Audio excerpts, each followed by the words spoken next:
Hello there YouTube and welcome to a Who review from me. I am Davros and I am a Whovian, and as promised I am reviewing Doctor Who, The Sound of Drums and Last of the Time Lords. So let's get on to the first part, The Sound of Drums. So basically in the aftermath of Utopia, the Doctor, Martha have used Captain Jack's vortex manipulator and have gone back to the present day to find the Master. And of course we see that the Master has been on Earth the whole time and has been Harold Saxon, who is now the Prime Minister. And of course he is, his empire rises beyond the stars and he is insane and evil.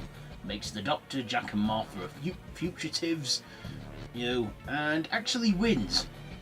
Does what he came to do, take over the world with a race of creatures called the Toclophane, which on Galifrey is apparently a made-up word for the bogeyman.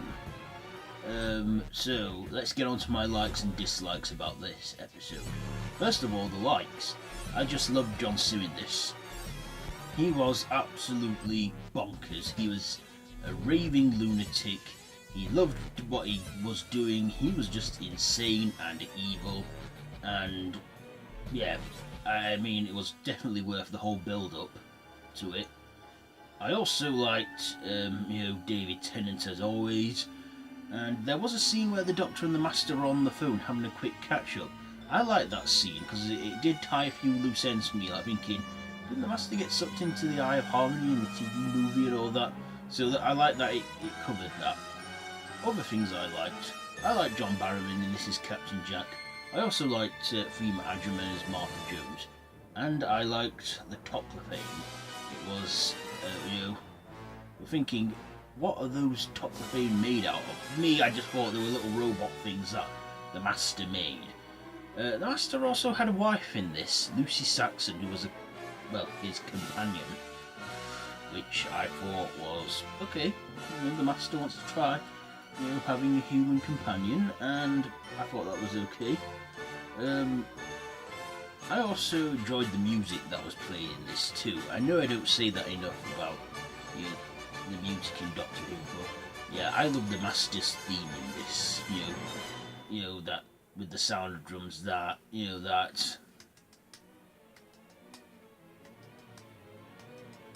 that sound, which we eventually find out, it takes about 2 years, but we find out that in the End of Time, should review that again, the End of Time, when we found out it's actually the heartbeat of a Time Lord, and it was a signal, but that's what drove the Master insane.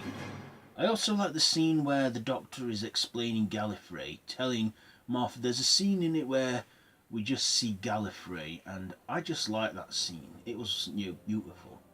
It was the first time in the modern Who era that we actually saw the Doctor's home planet. I mean, it was in a flashback sequence, but still, it was nice to see what Galifrey looks like, modernised and stuff, and that the skies were still orange and all that. I really liked that scene, and I just, I really enjoyed the hell out of this episode. And then of course we have the big, end to the episode, the cliffhanger, where the Doctor is aged up and old, and he is like the Master's prisoner and stuff. Yet the Doctor, he's like, says in the story as well, he's a Time Lord.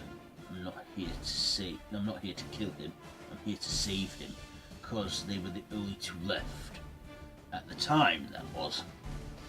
So then, of course, we go into part 2, Last of the Time Lords. Basically, the Doctor, got Martha off the Valiant. That was like by unit in the sky and whatever. Kind of reminds me of the Avengers now. No, the Avengers remind me of that in Doctor Who.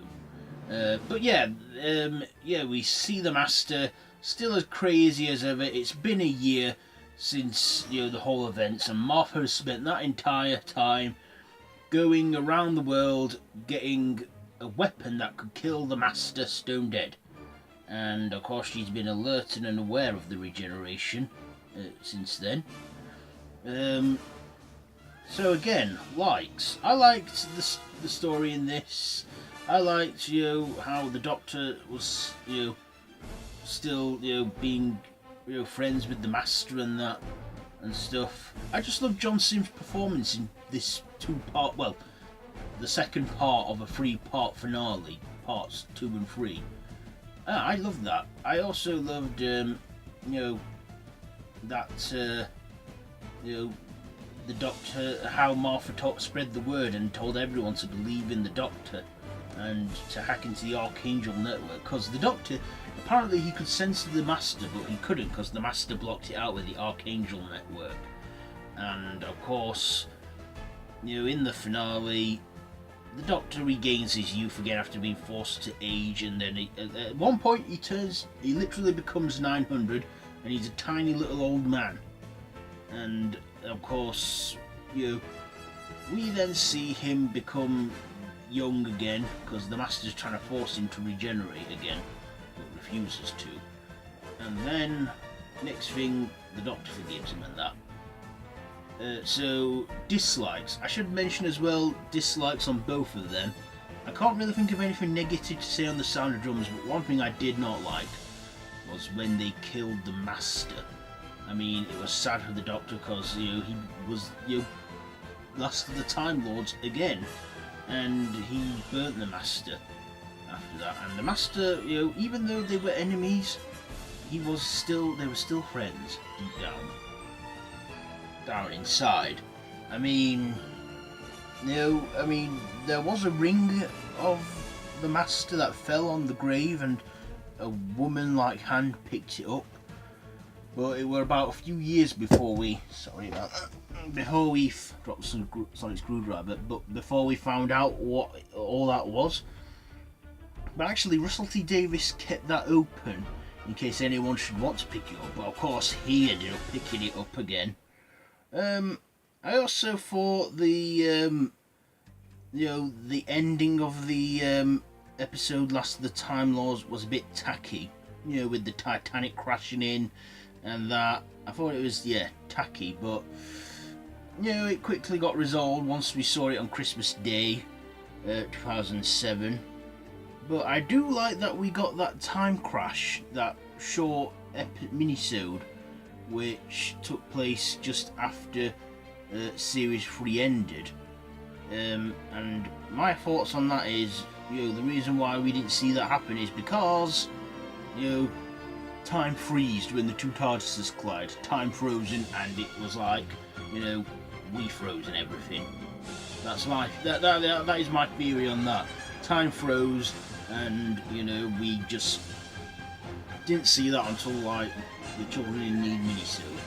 That is my explanation, my theory for that. That's what I choose to think anyway. So yes, let's see.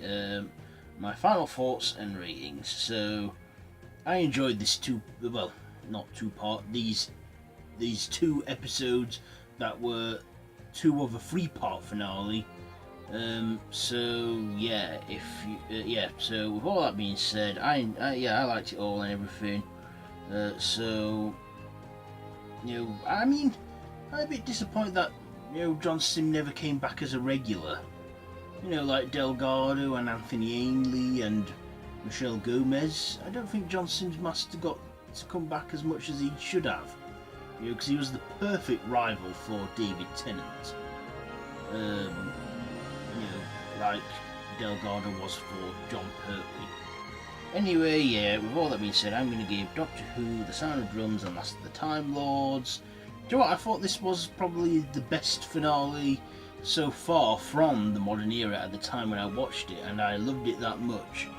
Oh, and one thing I forgot to mention.